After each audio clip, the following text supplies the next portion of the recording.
Okay, so yesterday we finished up talking about industrialization and how that impacted human movement. Okay, we're just going to continue, so last slide just wrapping up. Various factors of industrialization. So again, industrialization refers to when people started transitioning into using more, well, they started transitioning living from just on land and farming into living in cities, working in factories. Part of that was facilitated by the fact that new inventions meant that less people needed to spend their time making food, growing food, and more people were free to do other things, do other types of jobs. You had shifting economic systems. So what were the two main economic systems we discussed yesterday?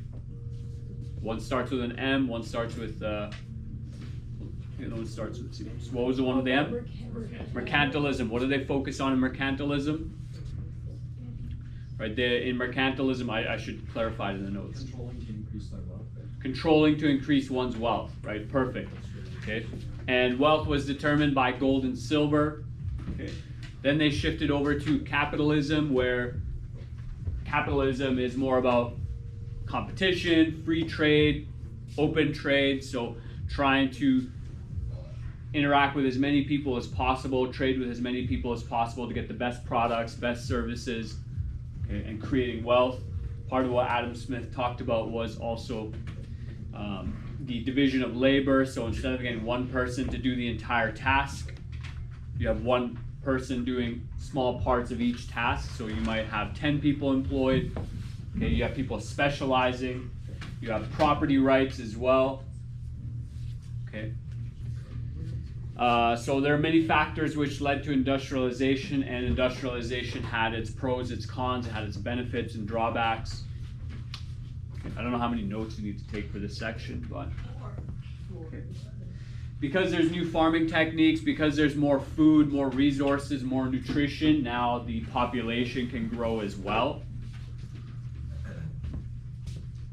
And with more people, you need more space, you have more of a labor force. Okay. Advances in transportation technology allowed for people to move places easier, allowed you to move things that you were buying and selling easier as well. Okay, we'll move on.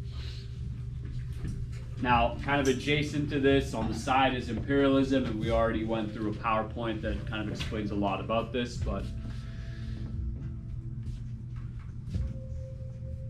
okay, so imperialism is expanding your empire, expanding the territory that you own and control. Okay. And side by side to that's colonization. So once you expand into an area, once you start leaving people behind there and establishing some sort of law and order from your country to theirs, that is when you have set up a colony through imperialism, right? And imperialism often is done through force. Okay, one group conquered another group, okay. And because there was many empires, kind of around 1492 onwards, particularly in Europe, in a small, densely populated area, there's a lot of competition between these groups. And because they were expanding out to places like North and South America and into Africa, they started dividing up these large masses of land for their own benefit, for their own control.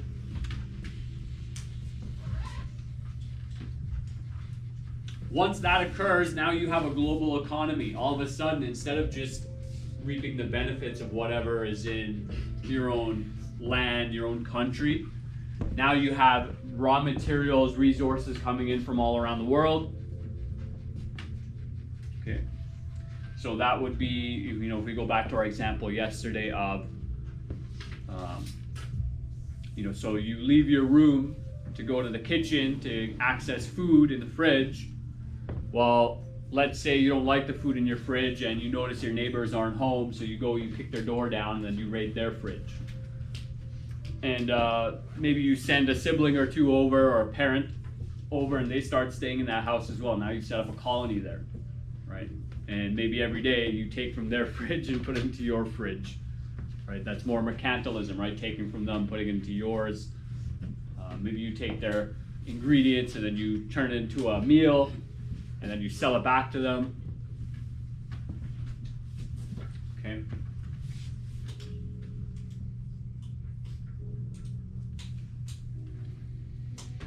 I think we'll move on.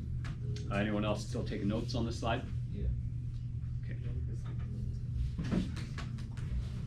Also, I noticed there's some phones missing from the phone holder. I know there's a handful of you who are away, but not that many. Okay. Okay, I'm going to move on to the next slide. Any questions about this slide?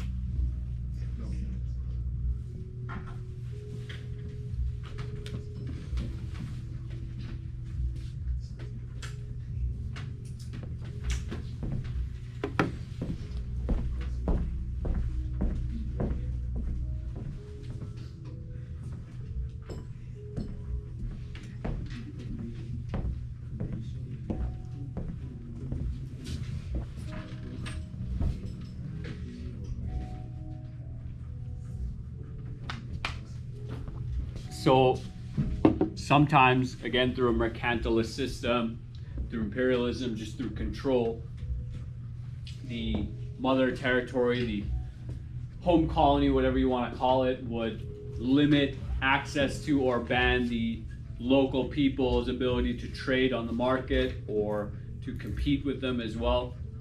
Okay. So in the 1700s, there's the example of Britain banning the export of cotton textiles, so just cotton industry, and that ended up killing their industry. I know Gandhi, Mahatma Gandhi had his salt march. I think that's what they called it, but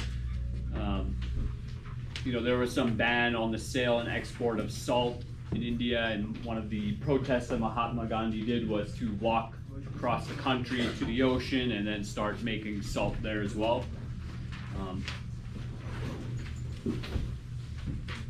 You know, they may have had good reasons, may have had bad reasons for extending this degree of control on the local people. Some of it might have been just to continue making money for themselves. There's a figure on page 150, but I don't think I have it in my notes, so we'll just skip over that. So some of the impacts that occur is that after cultural contact, after imperialism, once this control has been established, you know, once one country has intervened, let's say, in the destiny of another, these two groups are permanently changed, right? And we still live with those legacies to this day, so people still ask questions about, you know, reparations, which would be payments. Let's say particularly in America, they'll say, well, should the American people today give reparations to people who are black because there were black slaves in America? You know, what should be done about other groups that were impacted by imperialism? And you know, the answer is not easy. Part of the answer, part of the equation is also how many of you participated in that. You know, how many of you should pay for that? What happened in the past? Some people will criticize this movement and say that, you know, it's just an attempt to redistribute wealth, transfer wealth from one group to another.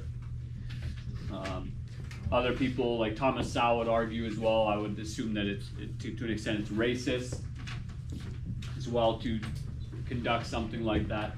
Additionally, you know, sometimes it's not clear like which group pays to which group, right? So yeah, there was many slaves that were taken from Africa and put into slavery in North and South America, but as I mentioned before, you know, there was, again, this book by Giles Milton called White Gold. There were slaves that were taken out of Europe and sent over to the Middle East, to North Africa as well. In fact, if I understand correctly from what I've learned, the word slave is derived from the Slavic people.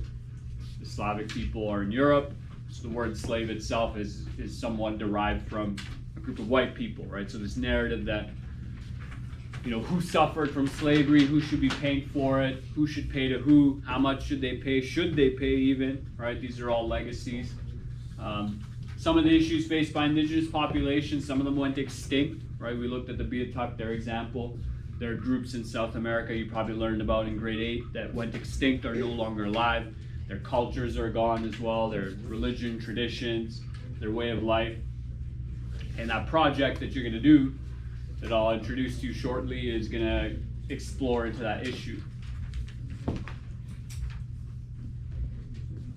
Some of you are laughing at the images. What do you see in these images? What's going on? Yeah, like an octopus, okay. Back there, you got your hand up?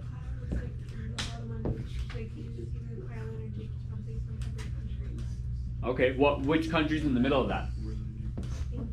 England, right?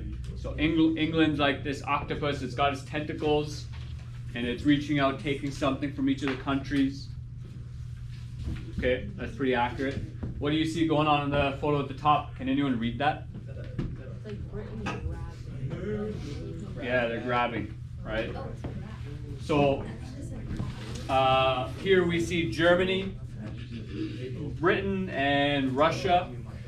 It says grab bags, so they have a big bag and they're reaching out and they're taking, right? And then the countries we see up here, India, see Africa. I don't know exactly where Russia is taking things out of, but what kind of message are they trying to portray? What is the author trying to tell you with these images? Those countries out there they're kind of like trying to paralyze. Right, they're trying to paralyze them by taking from them. Is the dude in the middle? Taking colonies. What's up? Is the dude in the middle of the tentacle thing like is he like a political person? He's a what? Is he like a political person? I don't know if it's supposed to represent a specific person, but I think it's a caricature of your standard English, like someone from England.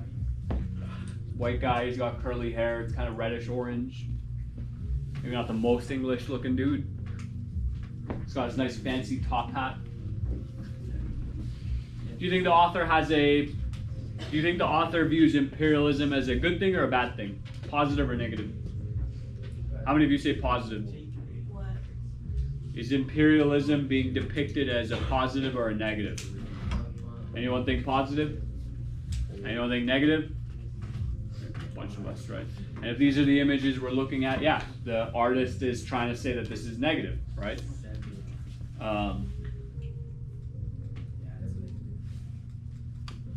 We'll just stick to that.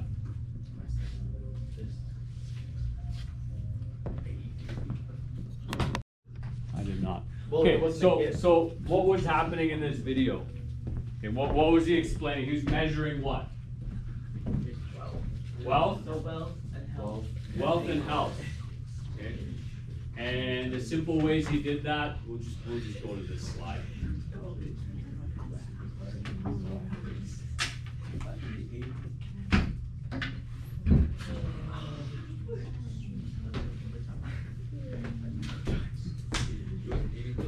Ooh, maybe we could try this activity as well. Okay, anyways, here's just an image from the last slide here.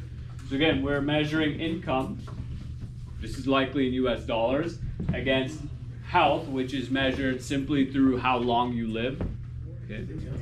And do we remember the color coordination of the countries? So which one, what does orange represent? Oh, remember orange is up here. Orange was, I thought orange was Europe, right? Okay. What was yellow? I think that's like North America, whatnot, America. What was green? Green was the Arab countries. Okay. No, blue is Africa. Blue is Africa, red is Asia. Okay. So when we look at it that way, like where are most of the European countries? Way top right.